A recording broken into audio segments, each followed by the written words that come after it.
What was it like being the first female partner at Benchmark? I've been the first at almost every place I've been to.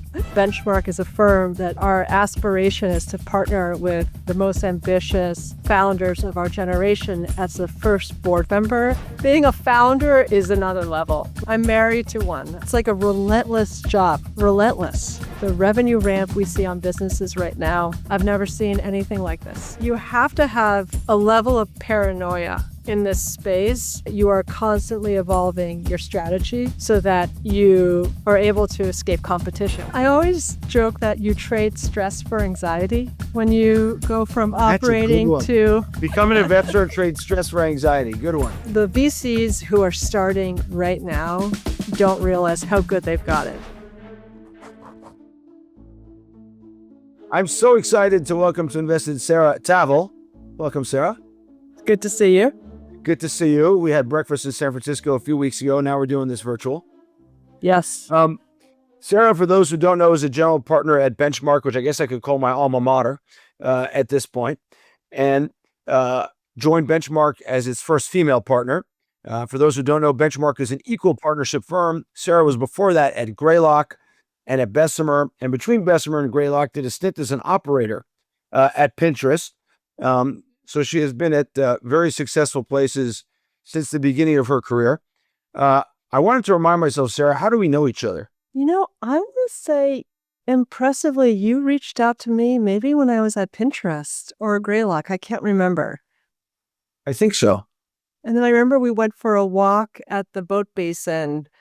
So it must have been when I was at Greylock. We went for a walk there. You're younger than I am. That's no secret to anybody.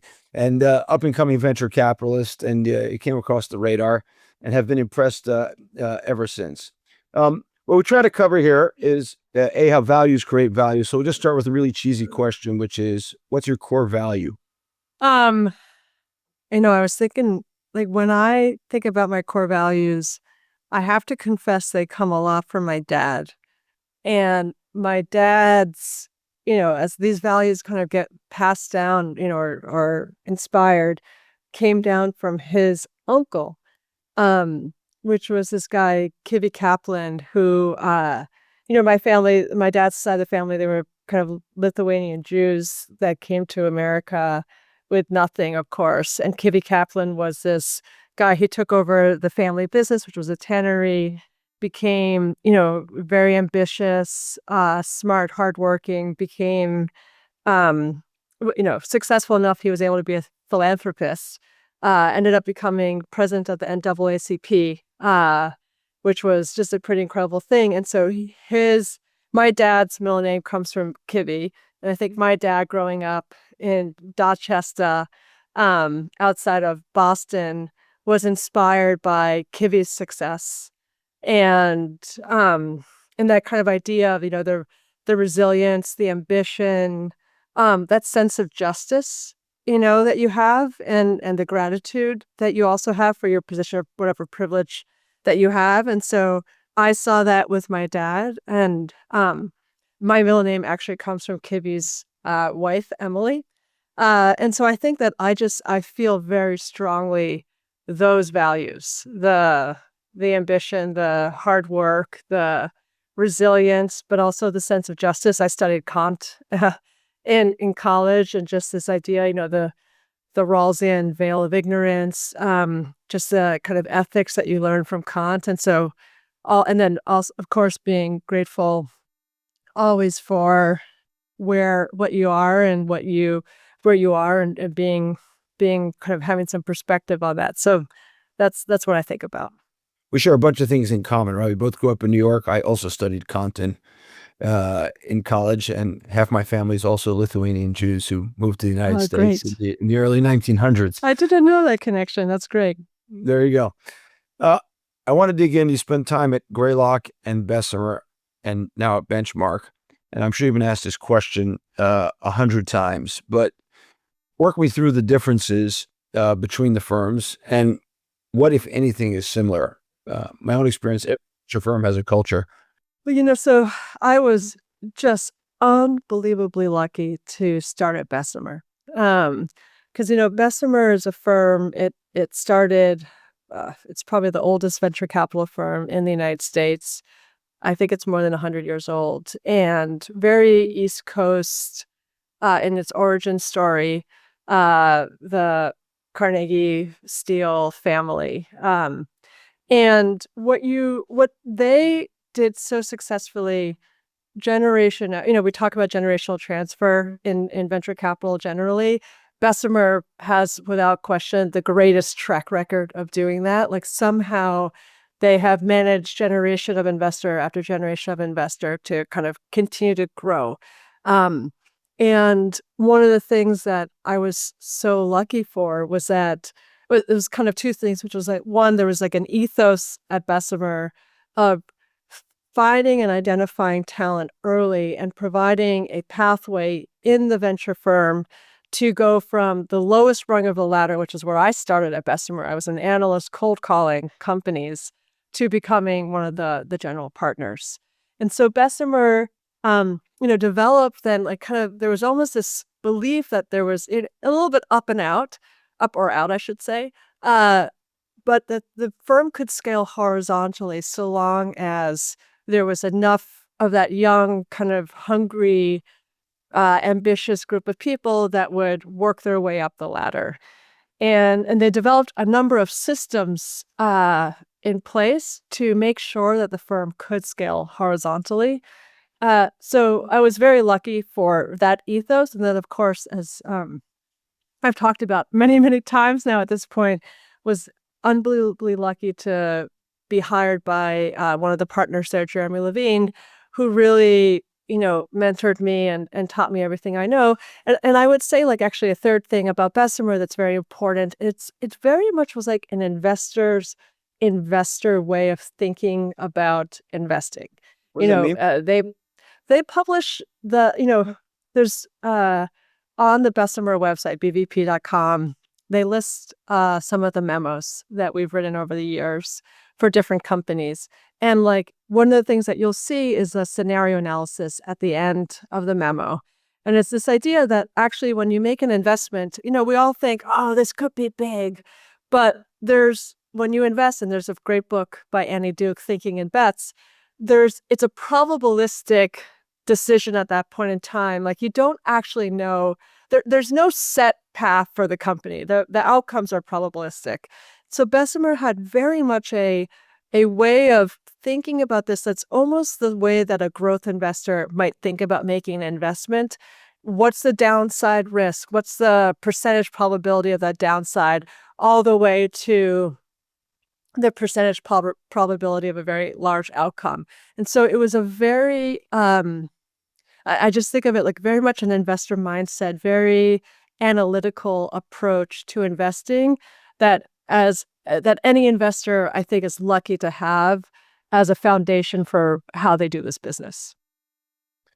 And when you contrast that, let's skip Greylock for a second, because I think what you said about the rigor and the downside, Bill Gurley was at Benchmark famous for saying you can only lose one time your money, but there's infinite upside. My own experience at Benchmark it was much more of an upside mentality than a downside mentality. And I'd be curious for your thoughts on kind of contrasting Benchmark and Bessemer. Start like that. Well, no, you're absolutely right. And I'll say that it was part of the reason why I chose, when I was making the decision to leave Pinterest and go back to investing, as much as I loved Bessemer, part of me felt like I really wanted to learn more of that Silicon Valley ethos on what can go really, really right with the company. And sometimes, I think Bessemer has evolved a lot from when I was there, but I always felt like there was a little bit of making sure you really understand the downside protection, what's the downside risk. And then there was almost a humbleness on, you felt crazy to say that a company could become $1 billion company, like that wasn't the culture. And so I made a transition to Greylock, which was, a firm that very much had that even though there was some East Coast legacy to the firm, it very much had that Silicon Valley. What's the like big opportunity that you swing for, and then the transition to Benchmark, as you said, and that articulation that Bill always would remind us, which is that, yeah, you can only lose one times your money. And the hardest, most important thing to really think about when you're investing is what could go right. Like if this really goes right, what are the things that happen and what does that company look like as a public company even? And then you work your way backwards from there.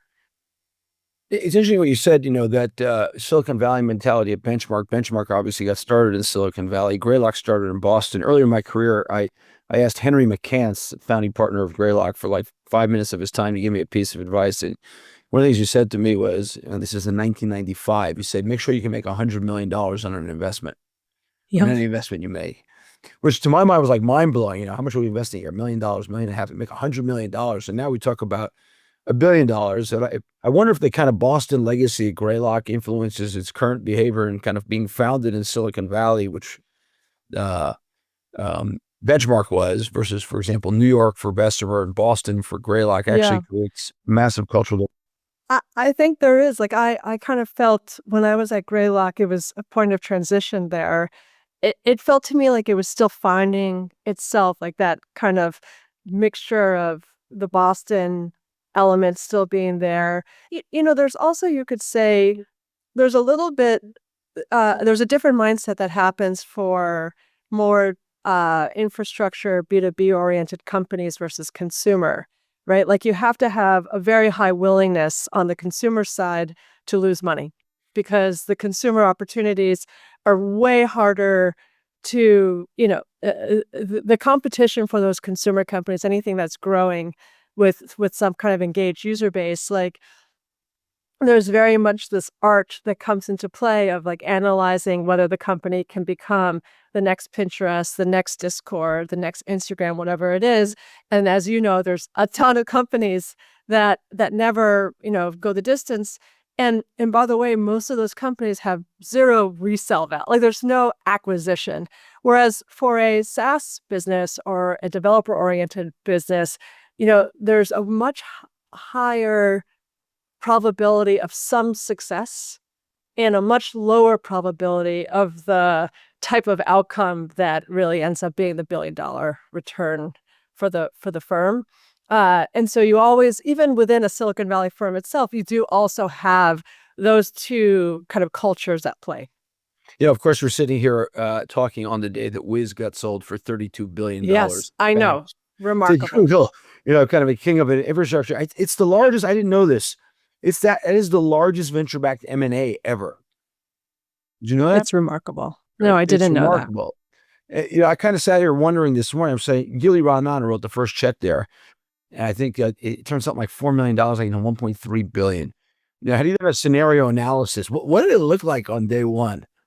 Yeah. Well, you joke, but like when I look at, I really recommend people go to the Bessemer website where they have the memos.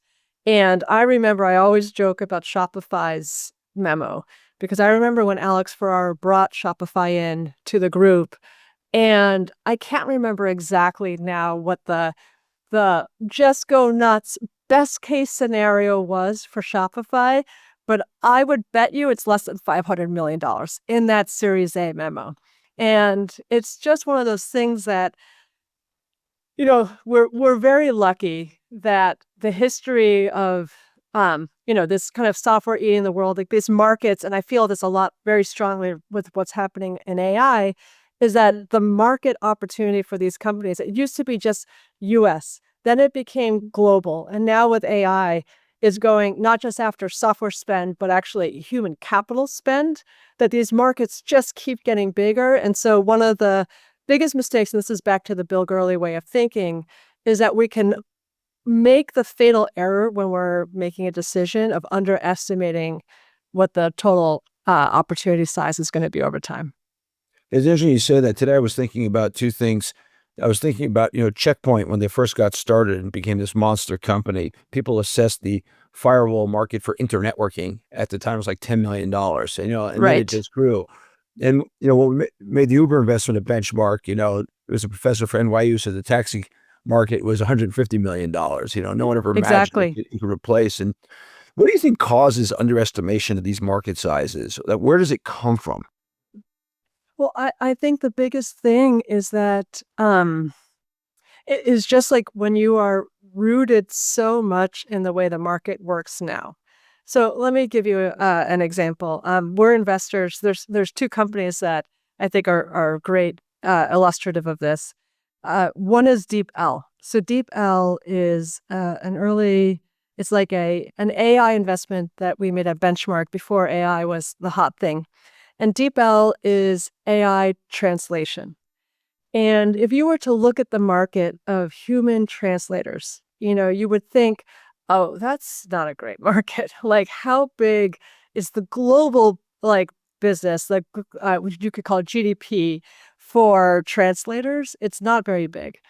But when you take away all the friction of hiring a translator, giving them access to, like, first of all, you have to find them, negotiate the contract, then give them the content that they have to translate, get them to translate it, then figure out some way to ingest that into your own system or use it. There's just so much friction and there's a lot of cost. And if you reduce that all to an API, then all of a sudden, all of the universe of content that you actually want translated blows up. It's just a huge, huge thing. HeyGen is another example in our portfolio where it's a company that makes AI avatars. And this is another thing where no human, if you have a website and you have a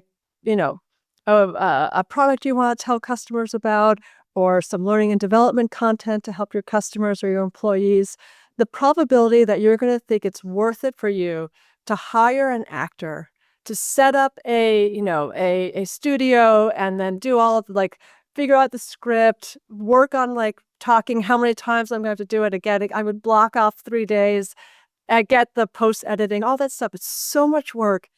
And then all of a sudden AI lets you just write a script, take a 30-second video, and then you have it and you can edit it whenever you want. Again, completely takes a market that's underestimated and blows it open. And I would say that's what happened to Uber. I think the history of these large companies that get created are usually taking some market that's so held back by all the friction and cost of that market and completely makes it 10x better and cheaper.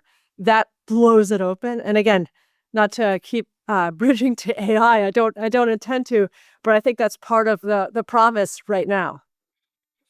So now we have Moore's law, which is that the power of compute, its cost doubles every 18 months or whatever it is, and Javon's paradox, which is, Yes.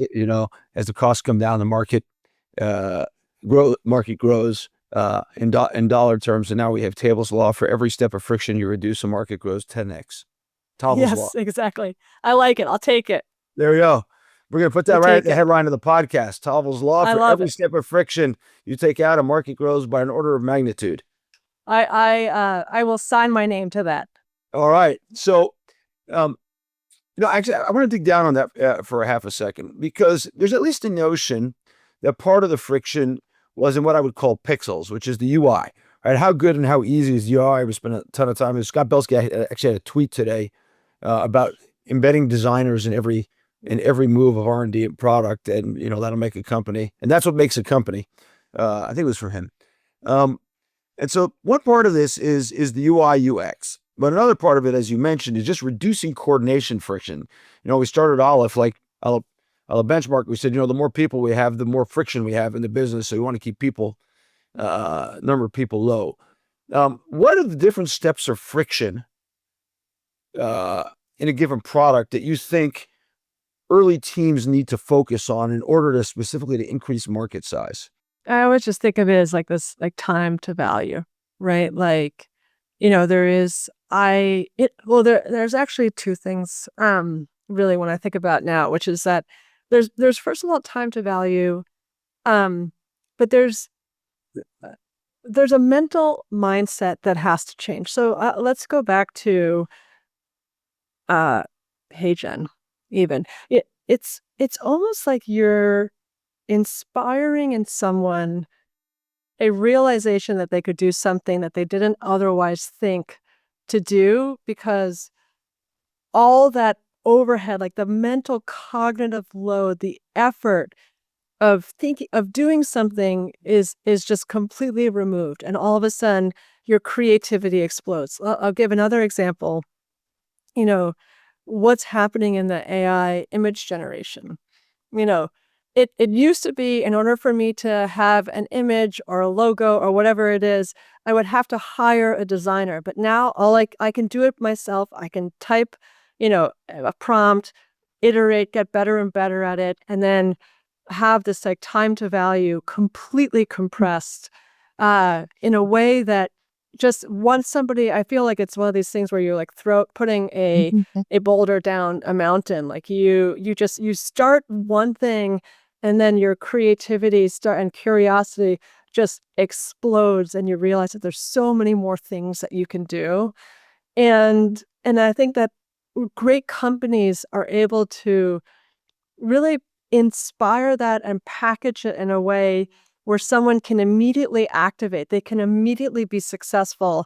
And once they're successful in that like very initial thing, there is a depth that they can go down that as they get better and better, they're able to become a better power user of these tools. And so I would imagine, I don't actually know exactly what the story is for DeepL, but usually what happens is that you have like a little project that you're working on, and you find the tool. It's like a hair on fire problem. You need a painkiller. You go after it. You find it, and it's so easy that it inspires you to kind of expand.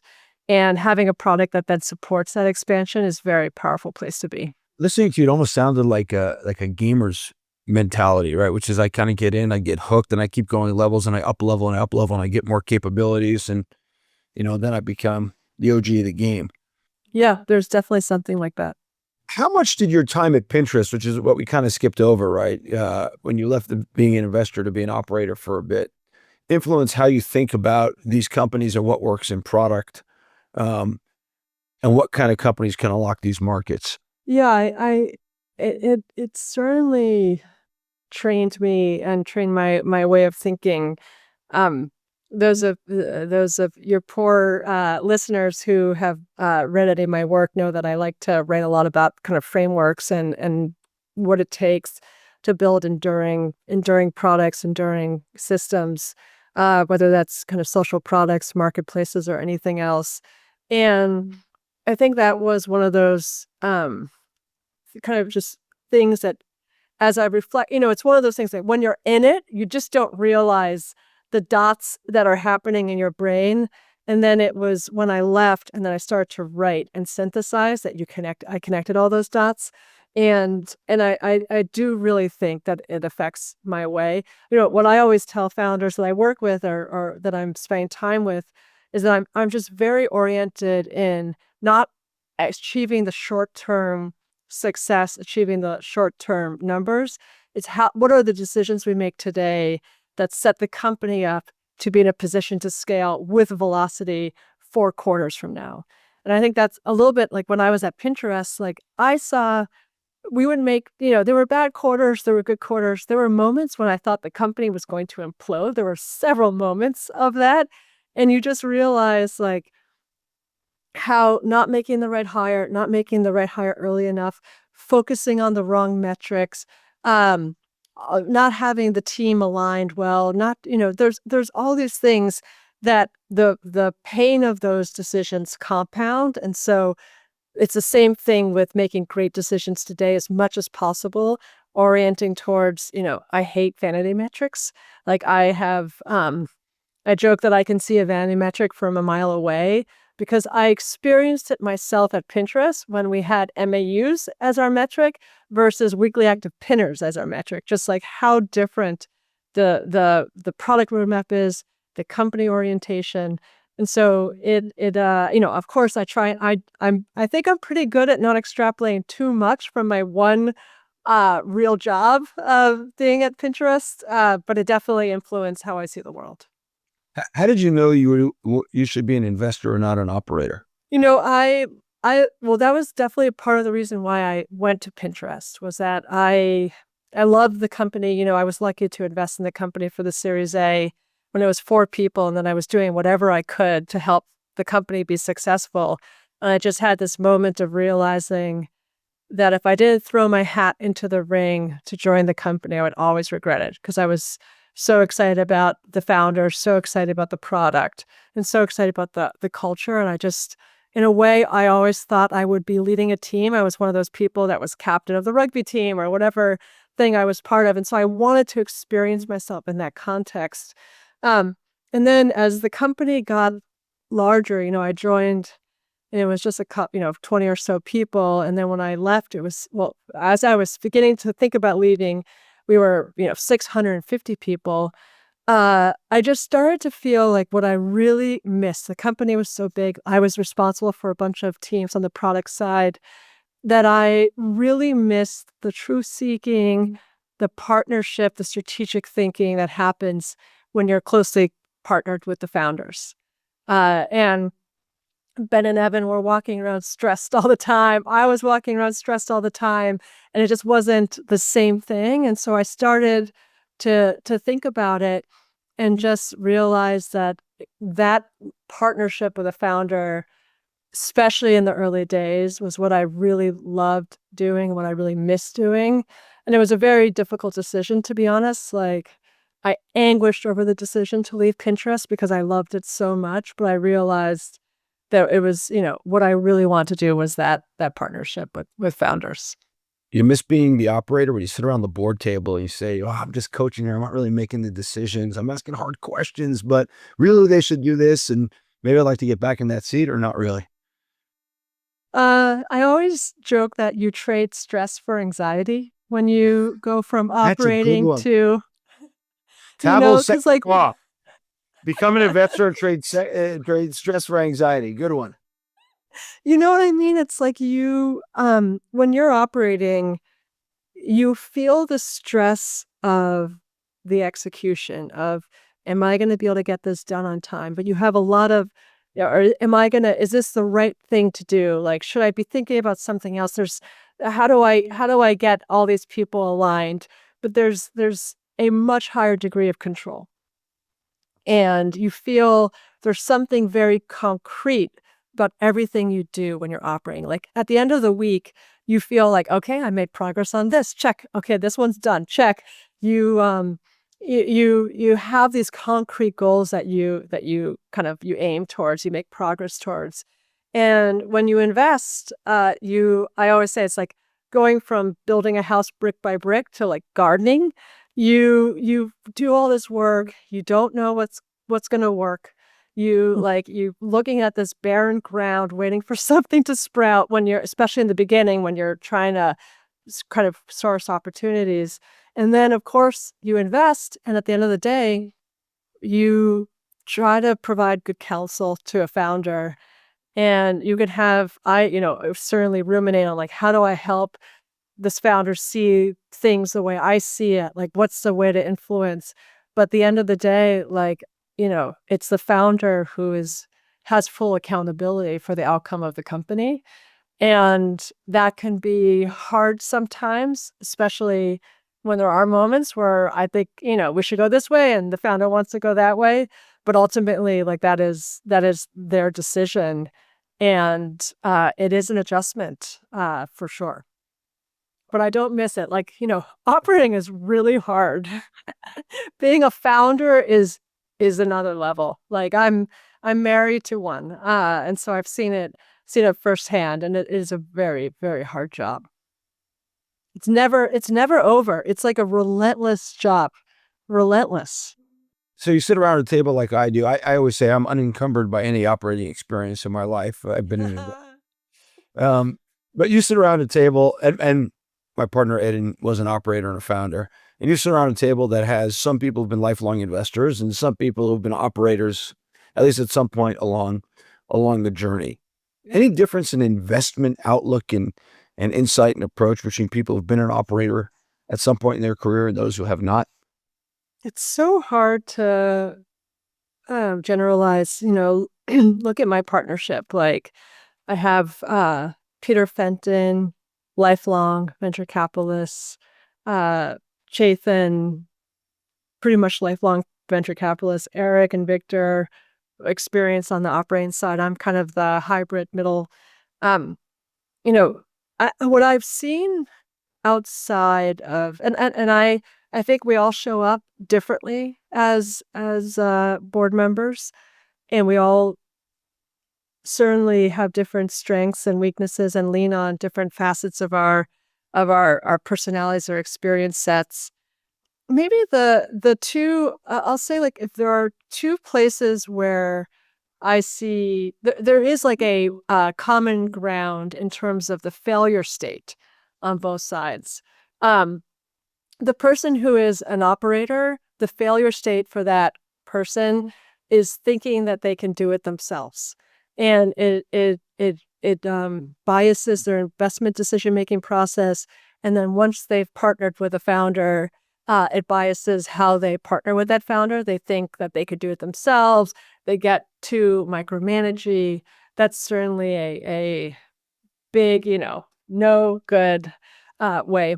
On the investor, like kind of lifelong investor, I think there's an arrogance that can be very difficult, and a lack of perspective, where the feedback isn't grounded. It is maybe even too grounded in kind of analysis of a public company versus like what really makes sense for an early stage company that has to be ruthless on prioritization, that has to be ruthless on a lot of the decision making around the people that they hire, and maybe not really understanding that as well. That's interesting. It makes me wonder whether you have to get off public boards as a venture capitalist just to kind of reorient about size for your new investments. Well, certainly the the time allocation is the big thing for us that we think about, which is that public boards, as you know, take a lot of time, and they take time and not the most productive means often. And versus like the early stage work where you recruit one person for a company at the early stages and it has a real big impact on the trajectory of the business. And so Benchmark is a firm that is our aspiration is to partner with the most ambitious founders of our generation as the first board member. And we have no leverage in our system. There's no platform team, there's no marketing team or PR team. And so every hour that you dedicate to a governance committee in a public company is an hour you can't dedicate to meeting that next founder or supporting the ones that you're already partnered with. And that opportunity cost is very high. And so what would be a reason to stay on a public board? I think certainly the relationship with the founder, and there's some things, we're big students of public companies at Benchmark because we think that by studying the public company, what it looks like at scale, you can kind of have a feedback loop for the decisions you make at the very early stages and how that ends up compounding to become a public company. And so, Eric Vishria, my partner, as an example, he's, led the first round of Confluent. It was his first investment at Benchmark. And now it's a business doing $1 billion of revenue. He's still on the board. And I think for him, a lot of it, of course, is just, dedication and commitment to Jay and the rest of the team there. But it's also just seeing even more the wisdom that you get, that you can then partner with the founder who has a 500 million revenue business or 200 million revenue business or 50 million or before that. Those points are so difficult, and having a little bit more perspective on it from a company of that scale still helps inform the early partnership that we do. Before I move on to AI, where I really want to dig into, what was it like being the first female partner at Benchmark, kind of the E-Boys firm? uh, I've been the first at almost every place I've been to. When I joined Bessemer, I remember Jeremy telling me, you'll be the first woman we hire since I think it was 10 or 20 years. The firm was like 25 people and I was the only woman. That was hard. Wow. It was when I joined, just because I was so young, that was actually a big transition. But then, when I was at Pinterest, I was responsible for the most technical product surface area. So what ended up happening is I was almost always the person in the room with a bunch of engineers, almost always all men. When I joined Greylock, I was the first woman GP. When I joined Benchmark, I was the first woman GP. So I think you do it in, it's a shame that that's true. But if anything, I actually felt like Benchmark was just an incredible breath of fresh air. The thing that most hit me when I joined Benchmark was the equal partnership. You don't realize that you exist in a hierarchy your entire career until you join a place like Benchmark, where all of a sudden, I remember my first board meeting, my first Monday partnership meeting, I believe Bill brought a company in to present to the group. And he was, here I was, first partnership meeting with Bill Gurley, and the rest of the incredible crew of Benchmark. And this guy's a lion of venture capitalists. It was a little bit during some of the Uber stuff, but he was unquestionably one of the best investors of our generation, and not just that. And he came to the group with humility and, about a company that he wasn't sure what to do. And when I spoke and gave feedback, it was as an equal. And that culture, that organizational ethos is so strong in the firm. People from the outside think it's a compensation thing. It's not. There's something very intrinsic to the group. And I think maybe I'm even more sensitive to that as a woman. And so it felt very special and different. Yeah, I too believe that it's a culture that runs deep. It's not the economics at all. Yes. It's you have to have respect for your partners, and like them and take their feedback as an equal. And only if you feel comfortable do you solicit their feedback. And if you're new, you get a seat at the table like everybody else, and that provides fresh perspectives that everyone should take into account. It's super powerful. I agree with you. Yeah. Okay, I want to look at AI. So you've written a ton about AI, and you have some What's frameworks. AI again? What does it stand for? Okay, well, that's exactly my question. So, and every investor you talk to today is saying, okay, show me your AI deals. And so, what I want to ask you, Sarah, is what is this? Right? There was AI for a while, then there was the LLM moment, as I'm fond of saying, and now we just feel like, okay, everything's an AI company. And so, for Sarah, what is it? I mean, everything should be an AI company. I mean, look, the way I said to one of my companies is, and I think I may have tweeted this, is that there are, I think about, I wrote a blog post about this where we talk about markets as these like large bodies of water, with a certain size. But I actually think that's what's more important is that you're riding a current. Like, what's the current? How fast is the current going? Because if you ride a trend, and this is sometimes people ask the why now. If you ride a trend, then I experienced this with Chainalysis, which was my first investment at Benchmark. Like, the crypto market was growing so quickly.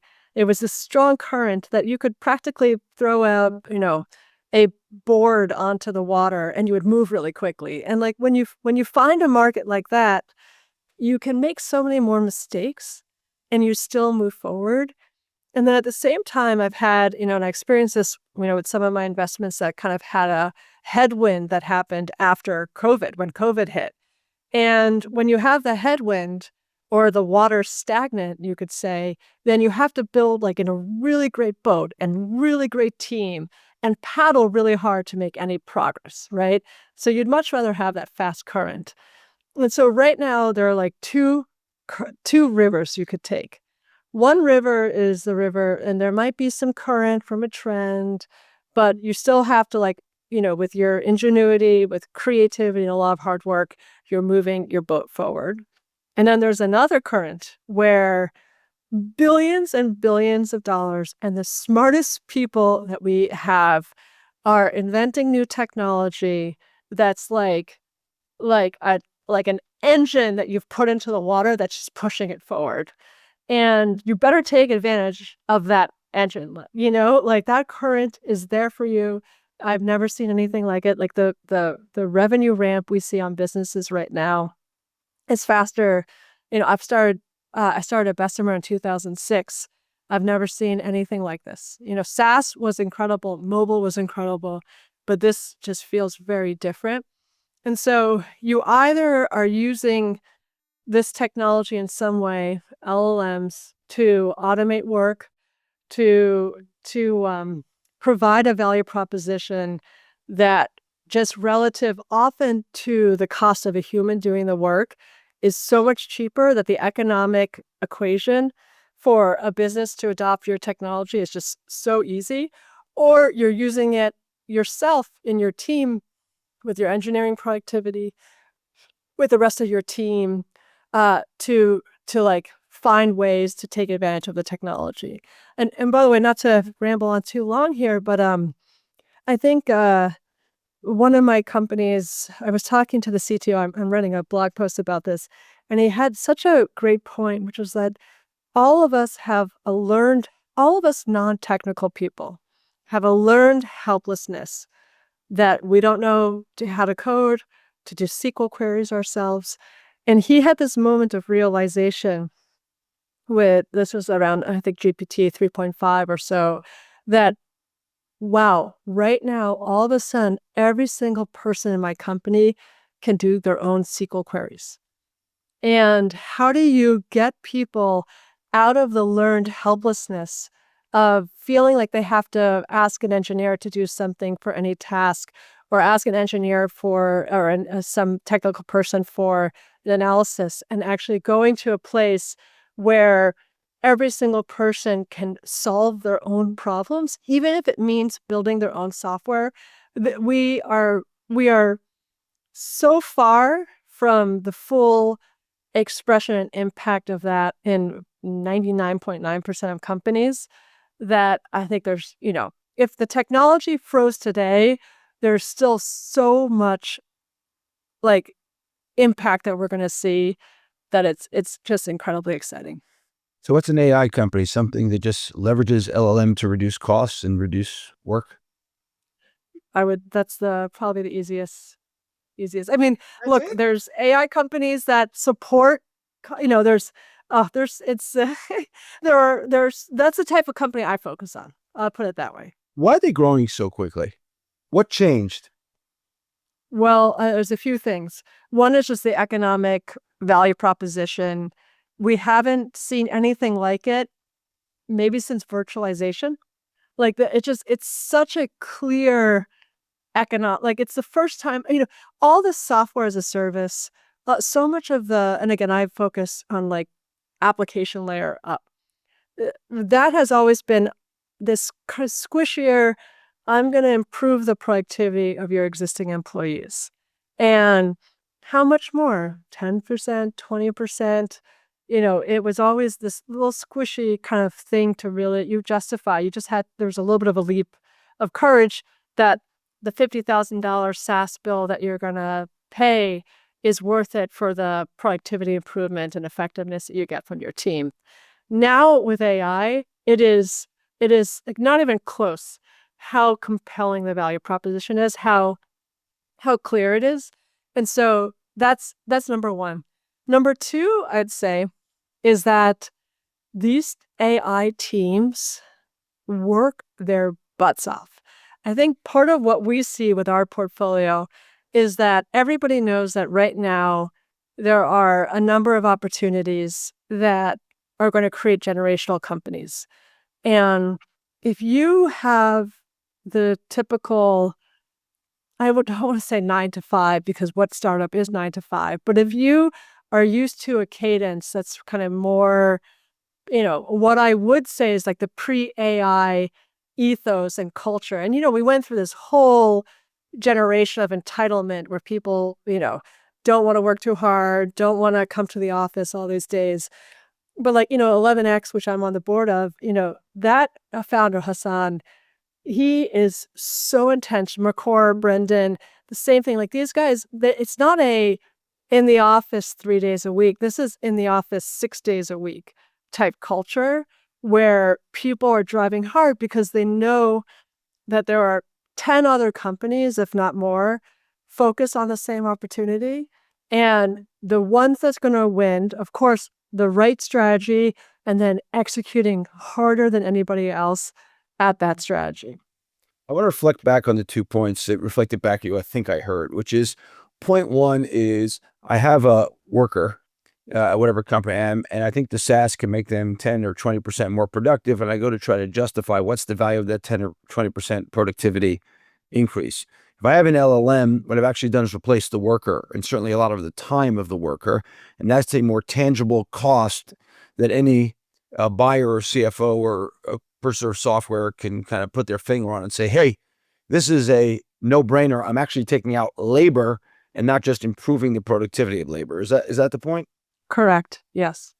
We'll come back to that one in a second because I want to talk about the pricing of that, which I know you've written about. But the second point, which is I'm just working harder and faster, which is that cycles are accelerating because AI accelerates all of us. I literally wrote, by the way, and I know nothing. Your point about coding in SQL, I don't know any of that, and I don't know anything about more or less anything. But there was a I don't think gathering that's it's true. supposed to speak at today of all of the council heads of the Gaza envelope places, and they're trying to figure out what to do with the 17 billion shekels investment, about $5 billion there to do that.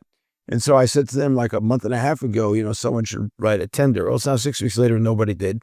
So I took an hour and a half and bounced a tender between Grok and ChatGPT, the research module at $200. And I think I did the work of 5 lawyers, 3 architects, and 25 Knesset members. And I have 3 copies of 3 different potential tenders for it in an hour and a half. You go, whoa, Yeah. that's pretty stunning. So that's kind of speed and hard work, as you said. But you got to ask yourself, if there's 10 other people over here doing it, what kind of moat do I have on this business? Speed's not enough when everything is accelerating that quickly, or is it?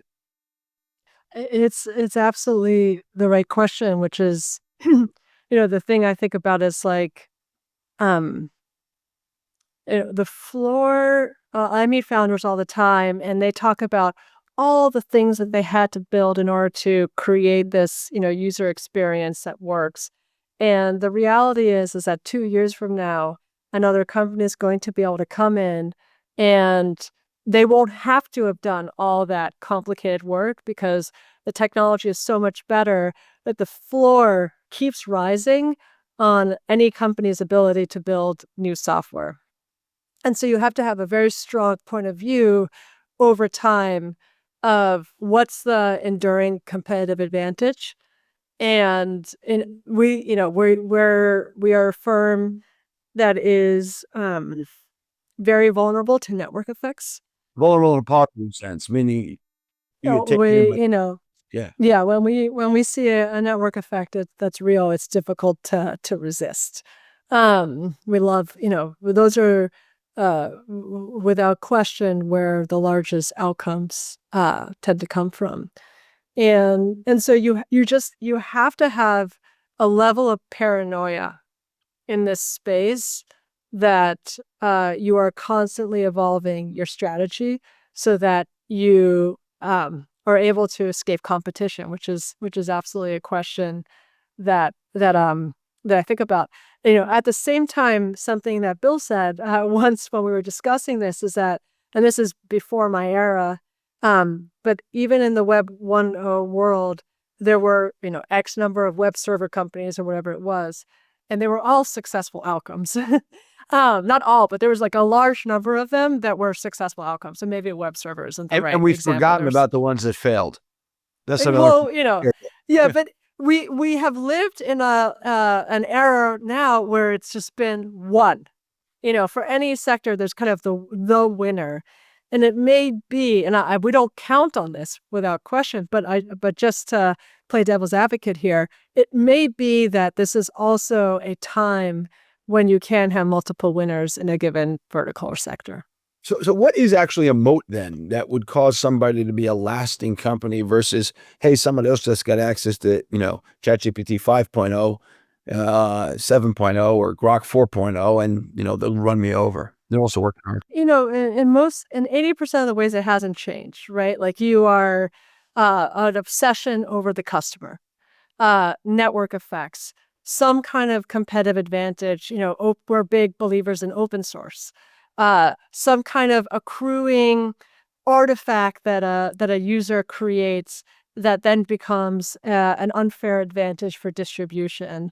Some, multiple SKUs for a product so that when you do have a new customer, you're able to not just have the revenue from one SKU, but for many SKUs that create additional, sum is greater than the parts. This is something I think about for 11x as an example, that then let you have an accruing advantage with your go-to-market engine. I mean, none of these things are different. The 20% that is different is just that the ability of new competitors to come into the market over time is going to go up and up and up. And so you have, of course, many well-funded competitors today. Look at, what you see happening in the coding world, that you have to be on top of your game and very adaptable in order to really emerge here as the winner.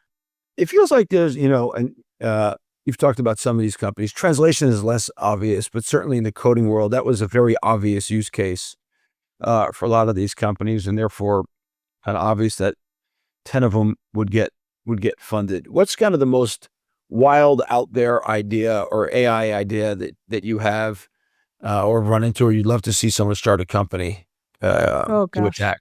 Well, I'll tell you my what I would love to see someone start a company, and I don't know if it's a good idea or not, but this is my call for startups, which is I don't know about you, but I have found that ChatGPT, Claude, Grok, all these products are so incredible, and yet there is an art to using them well.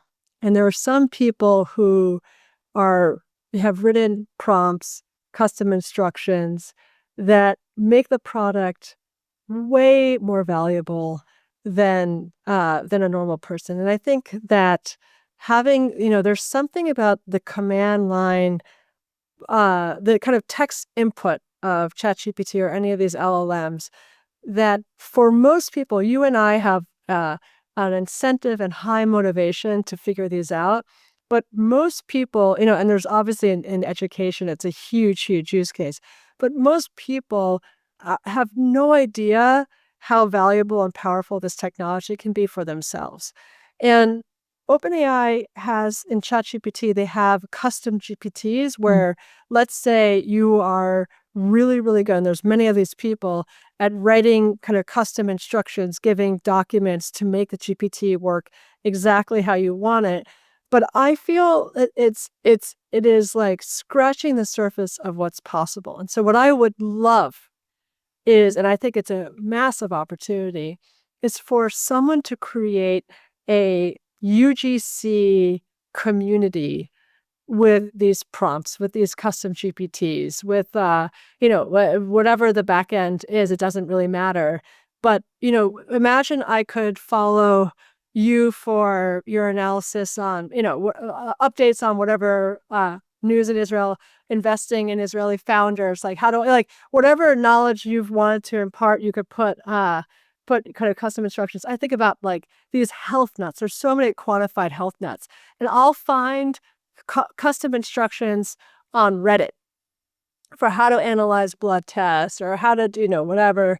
And imagine you could follow one of these people in a community and see all the custom instructions, prompts that they've created to do these types of things. And all of a sudden, you go from like that blank sheet of paper to having someone who has already done the hard work, whom I can follow, who gets like status seeking work, the kind of satisfaction of that status seeking work from being really good at these prompts. I would love that. I would love that, and I hope someone builds that, because I think ChatGPT, as powerful as it is still a power user tool, and I think there's going to be some kind of democratization that happens that could be horizontal. It doesn't have to be someone else packaging it up for a user. I've actually seen someone build that for a deceased rabbi. Wow. I Yeah. believe that. So Yes, I believe so. But so that's a great example. And so it's too atomized right now. Someone will create, I believe someone will create some kind of community here. what should somebody starting like a B2B company not do right now? Right? You've been playing this application layer for a while. You've done this in AI. Like, what are the no-nos? I think the biggest no-no, I mean, the two no-nos that come to mind, one is Sam Altman in a podcast, I think it was with Harry Stevings, said if your startup assumes that LLMs are going to stand still right now, we're going to bulldoze you. And I think the biggest mistake that I see people make is either they're building something that isn't a beneficiary of the kind of continued and astounding march forward with the power of these large language models. And so if you're kind of it's back to my streams, like if you're building something and you're not benefiting as the engines that are propelling that current forward are getting stronger and stronger, that's a big mistake. And also, if you are building something and then it's like a bridge, because you're assuming that the LLMs or whatever the labs are doing isn't going to progress forward and you're going to outrun them. That feels that feels like a very treacherous game to play. I heard Sam on the same podcast, and it made me wonder if this is like deja vu again from the late 90s when I got started, which was don't do anything that's anywhere near where Microsoft is because they're going to bulldoze you. That turned out to probably be bad advice. Early in my venture career, like, hey, don't invest where Microsoft's going there. And then something happened, it was antitrust, it was Microsoft lost his footing, it was Steve Ballmer, I don't know. And Microsoft became easy to compete against. And if you invested in the don't compete against Microsoft era, you actually were ready when they kind of lost their footing.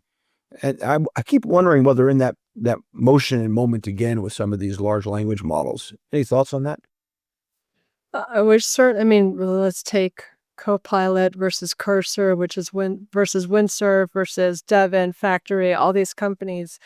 I think Microsoft is executing, and we're seeing it. Their pricing, they're just they can do things that aren't fair, that are advantaged by their balance sheet and their distribution, and so we're investors in Cursor. We think the team is unbelievable, and that they are really as good as they get. And yet, they have very fierce competition. And when we made the investment, we asked ourselves, could Microsoft compete? And, we underestimated them. And it wouldn't have changed the decision because it really was a decision on the team and the clarity of their thinking on what a developer needs and what the opportunity is. But it is intense competition like we've never seen before. And it's the same thing with all the foundation model companies, of course. Like what I think about, again, I focus on the application layer and then consumer, is this level of competition is the biggest gift to all of us that we could ask for. Like, think about how cheap it is for us to access this technology. Unreal. It is unreal. Like I was coding up an application over the weekend, and I remember I was I like love reading it when you some said that so nonchalantly. I was just coding up an application over the weekend. well, I should say I was texting up an application over the weekend, and yeah, could be one of my other lines. And I was just, I remember there was a moment where I had to buy more credits, and I was just like, oh my God, another $40 or whatever to buy more credits. And then I was just like, oh my God, like this used to be hiring an engineer, thousands of dollars, so much time. And all of a sudden I could work on something for a few hours over the weekend to build an application I really want. And it cost me $150 to build it. We are in such a time of abundance. And it is because, in large part because the billions and billions of dollars going into these companies all trying to race ahead of the other models, get to superintelligence first. We're getting, when you think about the cost of training, the cost of inference, we're all getting products that should be way more expensive at these crazy low price points, and it's amazing. It should be said, though, as a guy who lived through the internet boom and bust and boom again, that sometimes a lot of this is subsidized by venture capital dollars Oh, over no, time. there's It's no really question that's hard to what's know. happening. Yeah. Oh, How long no, this no, it is known. It Yeah. is known. I mean, if you of course, there's the variable inference costs, and that, for many of the labs is gross margin profitable.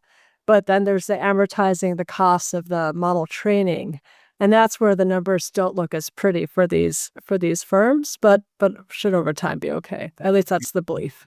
It should be said that at least the revenues are growing, super fast in these places, which was less true in the internet area. That was early internet. That was more of like a circulation of dollars between venture Yes. guys and people in the router companies and whatnot. What is when you think about, actually, I want to ask you two questions. The first is, if there's a public company out there that you think is in this current that is non-obvious, like not the Mag 7 or the Microsoft. Shopify. Shopify. Why is Shopify in the AI current? And is it behind it? You know, I tweeted, I was like, if I could have a portfolio of public companies where the CEO has gone AI native, I would that would be a very, very good portfolio to own. And when I asked myself which CEOs have gone AI native, Toby is AI native. I mean, the guy has his own GPU cluster at his home. And I just think when you have a founder CEO who understands the impact that this technology can have at an organizational level, and then is able to effectively push that I call it the oh fuck moment down into the rest of the organization, I think you just are able to achieve outcomes for the company that no one can anticipate. And so that would be my pick. I love that answer, by the way. What is the most underexplored business model using AI right now? You've written a lot about the business model, right? Paying for. Advertising. Ooh, Advertising. now talk to me.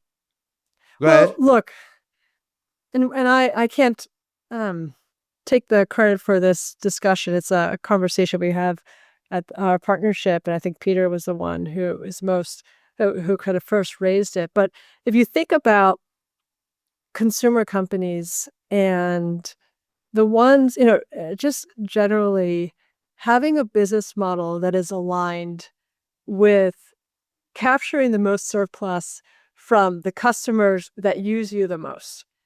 And so, gaming is famous for this. Like games developers know how to have a monetization model that benefits from the whales, that is able to extract the most rent from the whales. And so you're going to have a large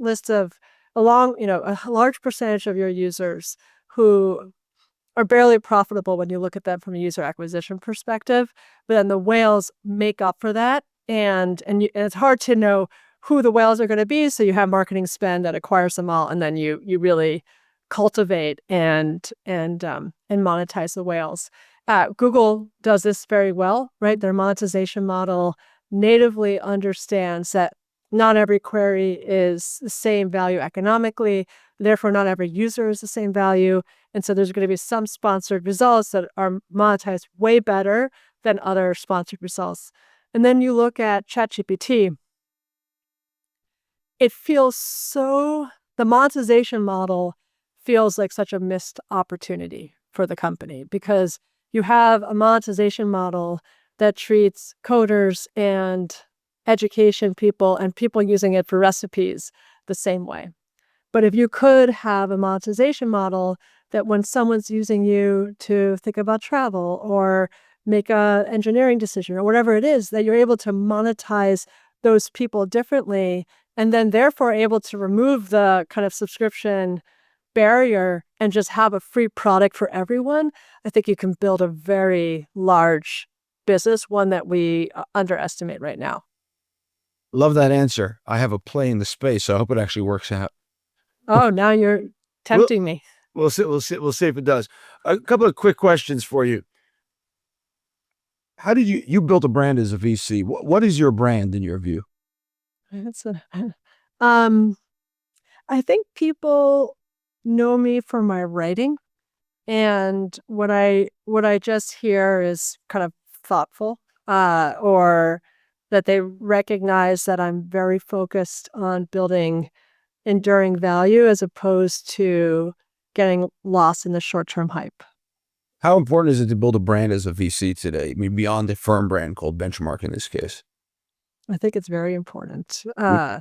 But ultimately, because ultimately a founder is partnering with a person, and so they have to know and so much of kind of finding companies is often the founder reading something or having heard something you said in a podcast and wanting to make sure that they talk to you. I think there's a very positive selection bias with the founders that are most ambitious and most want to build the best company, being very intentional in their fundraising processes to not just rely on the inbound kind of VCs reaching out to them, but actually being proactive and finding the VCs that they want to speak to.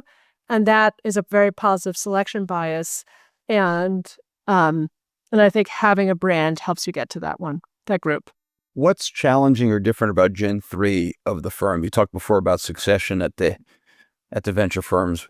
The VCs who are starting right now don't realize how good they've got it.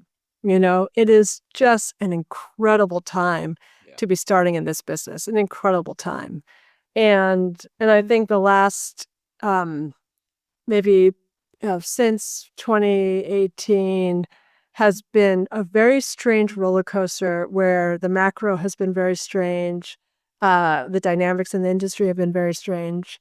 And so that kind of manifests a little bit, but overall, I think right now we have just an incredible group that has different strengths. We have Peter, Eric, me, Chathan, and Victor, and I think it's just a great balance across the team. So I think it's going to be fun. Philip Badieri told me to ask you, why'd you play rugby in university? You want to know the real answer? Yeah.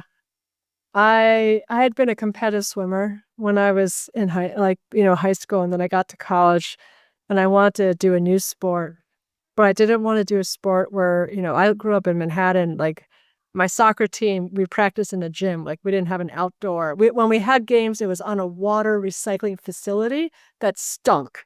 So like I didn't want to play soccer. I wanted to do a new sport where I thought everybody was getting started for the first time, and so I went to a rugby meetup and a ultimate frisbee meetup, and the rugby party was so much more fun that I joined rugby. All right. Any rugby team will tell you that their drinking team has a rugby problem, and there's a lot of songs and singing, and it's just like a very fun, unique culture. You've called yourself before like a San Francisco transplant because you, like me, you grew up in Manhattan. Well, what does that even mean? I think I'm just always going to be a New Yorker. By I the way, try. I'm Yeah. living here 31 years in Israel. Every time I go back to Manhattan, it still feels like home, which is pretty remarkable. Yes. Yeah. Like I'm without question the fastest walker on the sidewalk. I drive like a New York City taxi driver. I curse like, a foul-mouthed New Yorker. I can't help it. I am a New Yorker, and just get out of my way when you're on the sidewalk because I will run you over. Will you move back? Probably eventually. What's changed for you since October 7th? Wow, you really like to end on a bang. The truth is I think, my family, we've always had a history, like my mom's side, Sephardic Jews, that Spanish Inquisition, were nomadic, were in Turkey, spoke Ladino, came to Argentina. my dad's family, pogroms leaving Lithuania. Like I always had a very strong connection to being Jewish, but I kind of took it for granted, and I took Israel for granted. And when October 7th happened and then October 8th, and just seeing the reaction, I realized I couldn't take either for granted anymore. And that it was, I think I heard someone say that they were a born again Zionist. That really resonates. And so, I just realized for my kids even that I was doing a really bad job of connecting them to what it means to be Jewish and to our family history, which was so important to me growing up. And I think there's so many incredible parts about Judaism that I'm so proud of. And yet again, I took it for granted. Like I remember being at Harvard and people talked about anti-Semitism. I didn't feel any of it. I was just oblivious. Not to say that there was any there. I don't know. I was just completely oblivious. And now you can't you see everything a lot more clearly. And so it's been actually a wonderful silver lining for me, if you could say that, which was doubling down on that and making sure that my kids really, really are connected to it as well. Okay, you forced me to ask you another question, which is, are there any unique challenges to being a mother and a venture capitalist at the same time? I am in a marriage where we really are 50-50 on the parents. Actually, I might be 40-60, to be honest. Maybe she might say 30-70. I don't know. There's the unique challenge. Yeah. So yeah, for me, as for any parent, the opportunity cost of your time goes up when you have kids. And it used to be that the weekends were this incredible time for me to read and to think and to write. And now I do that time between like 4:30 and 6 a.m. And so you have to change your schedule. But and the opportunity cost, again, it's so much more expensive to say yes to a dinner or to say yes to a conference or to say yes to a trip. But that's the same for all parents. Um, and so I I encourage everybody to do it. I was hoping you would say that. Um, Yeah. Last question. Who's someone in our space that you'd like to say something nice or kind about you think deserves more attention? Um, Actually, you know what? Who I'll shout out is Layla Sturdy at Capital G. She is now running the show there. She's just absolutely crushed it. Like, no one knows about her. She is so under the radar. And you look at her portfolio, and she is one of the greats. Sarah, thank you so much. That was a Good to see fantastic you. answer. Great to see you. Thanks for coming on. And if you are enjoying the podcast, please rate us 5 stars on Spotify, Apple Podcasts, wherever else you listen to podcasts, and subscribe to the YouTube channel. You'll enjoy this and other conversations here. Thanks, Sarah. Thank you. Good to see you.